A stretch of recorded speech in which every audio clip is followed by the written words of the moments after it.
kita ingin mengambil spiritnya, kesadaran seperti apa yang bisa diharapkan ketika kita berhaji. Dan ini kita harapkan jamaah haji muncul kesadaran ini. Sama seperti membaca Al-Quran, yaitu setiap hurufnya ada 10 kebaikan, tetapi di sisi lain ada yang kata Sayyidina Utsman bin Affan itu adalah menerapkan Al-Quran itu adalah kewajiban, membacanya itu fadilah, keutamaan. Haji ini adalah kewajiban, melaksanakan syarat rukunnya kewajiban. Tapi ada yang buah yang mesti kita petik, yang kita harapkan bisa di sini menuju kesadaran secara global. Apa saja ini insya Allah kita bahas secara ringkas lah. Kita sadar bahwasanya haji ini sebetulnya mengajarkan bahwasanya umat ini adalah umatan wahidah, umat yang satu. Dari berbagai penjuru mereka tidak menonjolkan suku, ya,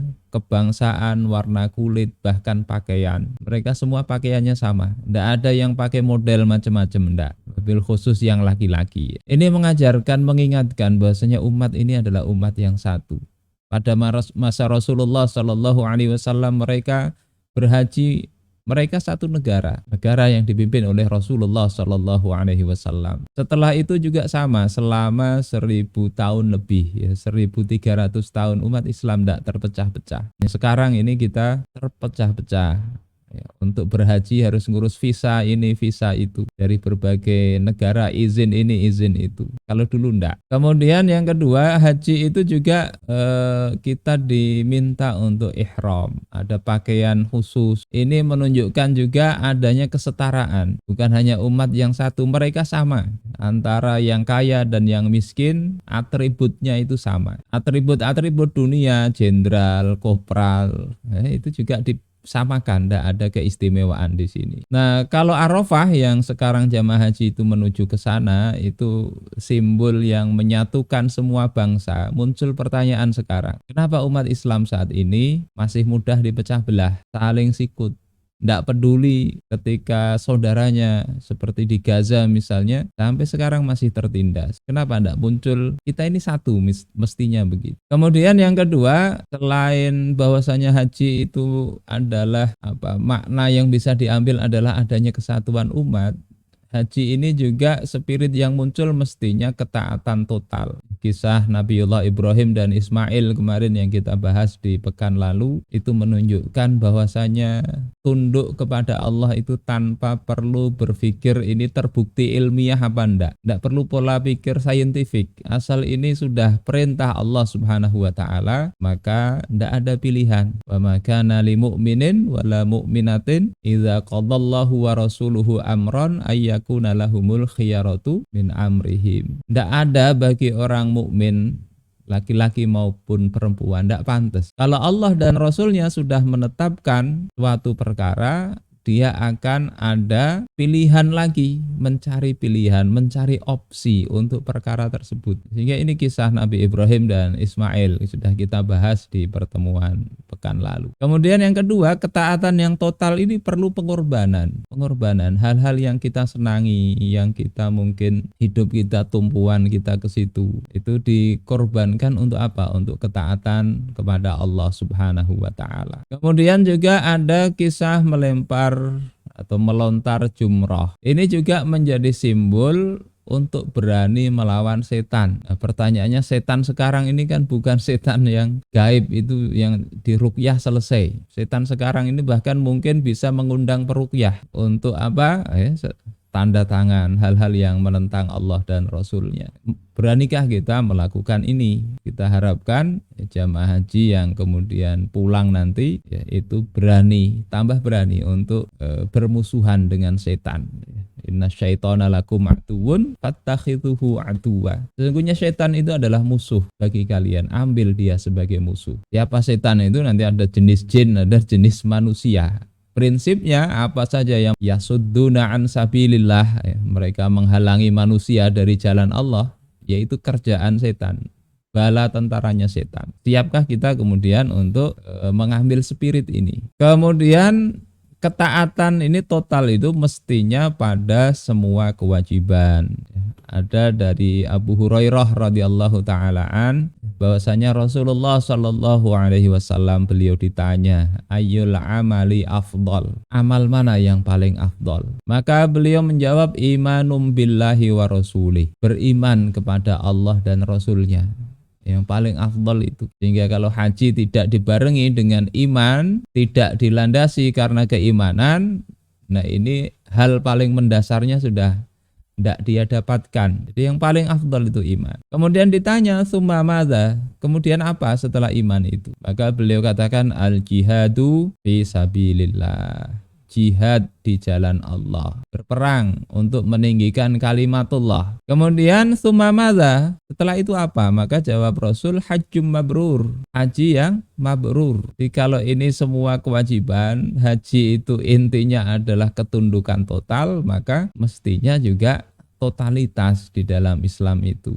Haji ini di hadis ini level ketiga setelah iman dan jihad. Kemudian kalau tadi Rasul bikin prioritas tadi ya, ini yang paling afdol, lebih afdol kedua, yang ketiga kemudian, maka mestinya kita posisikan ibadah itu pada prioritasnya, pada kedudukannya. Imam Al-Hafidz Ibnu Hajar Al-Asqalani beliau pernah mengatakan di dalam Fathul Bari, man syaghalahul fardu 'anil nafli fahuwa ma'dzur. Barang siapa yang kefarduan itu menyibukkan dirinya sehingga dia melupakan ya perkara nafilah atau yang sunnah, tidak sempat terkerjakan yang sunnah karena apa? Sibuk melakukan kefarduan.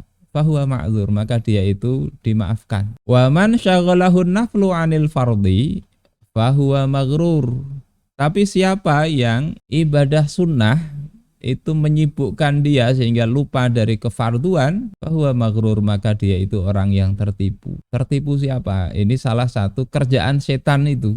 Kalau tadi haji itu salah satu simbol permusuhan dengan setan itu adalah melempar jumroh itu ya, melontar jumroh, maka setan itu salah satu yang dikerjakannya adalah membuat orang kalau tidak bisa dijerumuskan dengan dosa besar, itu adalah dengan cara ya, menjerumuskan ada perkara sunnah dia luar biasa prioritaskan, tapi perkara wajib dia jadi tertinggal gara-gara yang sunnah itu. Ini bisa dibaca panjang lebar di dalam kitab Talbis Iblis.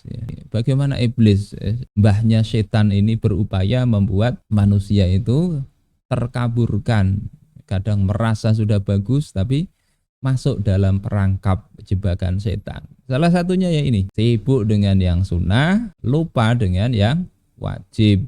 Ini maghrur, tertipu. Apalagi bukan sibuk dengan yang sunnah, yang mubah sibuk, lupa yang sunnah, lupa yang wajib. Termasuk juga salah satu yang juga merupakan tipu daya setan itu, dia sibuk dengan satu kewajiban, tapi dia lalai dengan kewajiban yang lebih utama. Kalau hadis ini tadi sibuk dengan sesuatu, ya, yang misalnya ini kewajiban, tapi ada yang lebih afdol dia lupakan, tidak pernah terfikirkan. Na'udzubillah, mudah-mudahan Allah selamatkan kita dari hal ini. Ini yang berat di sini, sudah merasa banyak amalan sunnah. Nah, kaitannya dengan haji ini apa? Saya ingin singgung tadi di bagian awal tadi ada level sebelum haji itu ada al-jihad fi sabilillah, ada iman kepada Allah. Nah, makanya ada Khalifah Harun ar-Rasyid. Beliau itu iman jelas sudah diprioritaskan ya. Jihad dan haji ini beliau tiap tahun gantian. Tahun sekarang berjihad, beliau turun dalam medan jihad padahal beliau kepala negara ya. Kalau di fikih misalnya Fathul Qorib itu 1 tahun minimal sekali itu ada jihad dalam makna perang di jalan Allah. Beliau 1 tahun turun jihad, tahun berikutnya haji, tahun berikutnya jihad, tahun berikutnya haji. Nah, kalau sekarang ini jihad ini terbengkalai. Kalau toh jadi pasukan itu pasukan perdamaian yang di sana itu jadi sasaran empuk Zionis dan tidak ada perlawanan. Yang di dalam negeri ya tugasnya jihadnya kita jihad pertanian aja. Yang pasukan ini ngurus kedelai, yang ini ngurus apa, ya Allah, ngurus MPG dan sebagainya. Padahal ada tugas yang berat, yang itu tanggung jawab itu dibebankan kepada orang yang punya kekuatan. Itu malah melakukan sesuatu yang sebetulnya bukan tugas pokok mereka. Ini termasuk maghrur. Nah, problematika haji sekarang ini gimana? Ini kita bisa lihat ya tidak sedikit yang haji itu dikejar itu sebagai gelar sosial, ingin dapat haji, gelarnya itu. Walaupun kalau di Banjar ini mudah ya untuk dapat haji, itu tinggal pakai kopiah ini. Ke pasar aja kita dipanggil Pak Haji, ya kita aminkan. Banyak ini orang yang ya ingin dapat gelar haji, padahal di Timur Tengah rasanya ndak ada ya dikasih gelar haji, gelar sosial. Kalau nggak ditulis bisa marah orang. Yang kedua, banyak ini sebagai ajang wisata, wisata religi. Ya sebetulnya nggak salah-salah amat ya, orang itu ibadah. Tapi lebih dominan kadang pelesiran. Maknanya itu jadi kurang. Di sana itu lebih banyak nanti video call.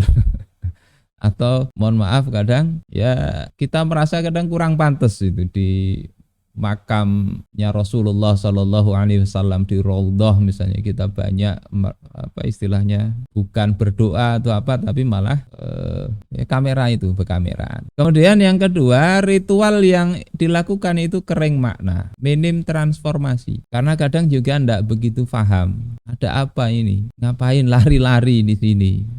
Nah ini perlu supaya ada maknanya itu kan mestinya difahami, direnungi.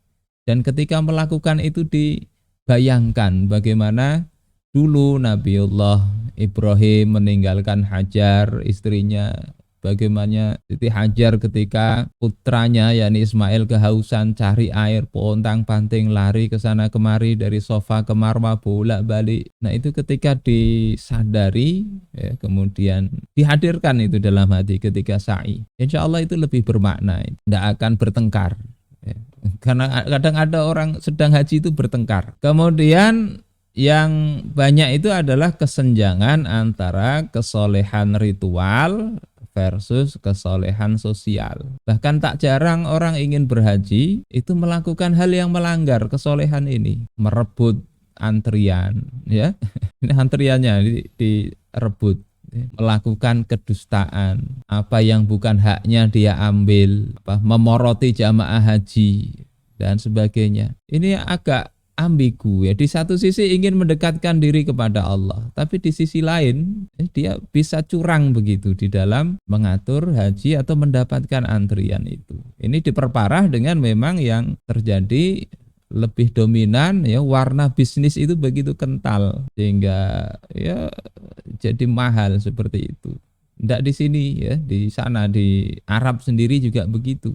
Mencari keuntungan. Ini kan kayak orang mau beribadah, mau ke masjid, kemudian dikenainya, zalim itu, zalim. Termasuk nanti jamaah hajinya juga ya. Ini saya ingin ceritakan di dalam kitab Al-Bidayah wan Nihayah, Imam Ibnu Katsir. Ada Imam Abdullah bin Al-Mubarak melakukan perjalanan haji dengan rombongan. Kemudian ada seekor burung yang mati milik salah satu anggota rombongan. Lalu beliau memerintahkan agar bangkainya itu dibuang ke mazbalah, yakni tempat pembuangan kotoran. Rombongan ini kemudian berangkat melanjutkan perjalanan haji ke Makkah.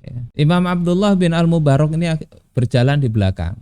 Nah, ketika melewati mazbalah tersebut, beliau melihat ada seorang anak perempuan keluar dari rumah di dekat tempat pembuangan itu, mengambil bangkai burung itu lalu bergegas dibawa masuk ke rumah. Nah, beliau ini merasa ada yang aneh, kemudian datangi anak itu, bertanya kenapa bangkai itu dibawa ke rumah. Akhirnya anak ini katakan, ya, ana wa akhi huna laisa lana syai'un illa hadzal izar. Aku dan saudaraku ini tidak punya sesuatu pun kecuali cuma baju yang melekat di badan ini. Walaisa lana qutun illa ma yulqa ala hadhil mazbalah. Kami ini juga tidak punya makanan kecuali apa yang dilempar ke mazbalah, ke tempat pembuangan sampah ini. Yang bisa kami makan ya cuma dari sini. Qad halat lana al-maitah mundu ayyam. Sungguh bangkai itu telah halal bagi kami sejak beberapa hari. Jadi jamaah haji melewati tempat yang kelaparan itu. Fa'amaro Ibnul Mubarak birotil ahmali wa qala liwakilihi. Beliau nyuruh untuk dia tanyakan, kama'aka minan nafaqah. Berapa nafkah yang masih ada bersama engkau? Maka beliau katakan yang pembantunya ini alfu dinar, 1000 dinar, 22,5 kilogram emas lah. Kemudian beliau katakan hitung darinya 20 dinar ya. Takfina ila Marwah, yang 20 dinar itu cukup untuk kita kembali ke Marwah. Marwah itu salah satu kota di Turkmenistan ya. Wa'atiha al-baqi. Berikan sisanya ini kepada anak perempuan itu. Fahadha afdalu min hajjina fi hadzal am. Ini lebih utama daripada haji kita di tahun ini. Tsumma raja'a, kemudian beliau pulang, tidak jadi berhaji. Ini kisah ya, yang terjadi di masa itu ya, seorang ulama besar Imam Abdullah bin Al-Mubarak. Ya ini tentunya haji yang sudah sunnah ya.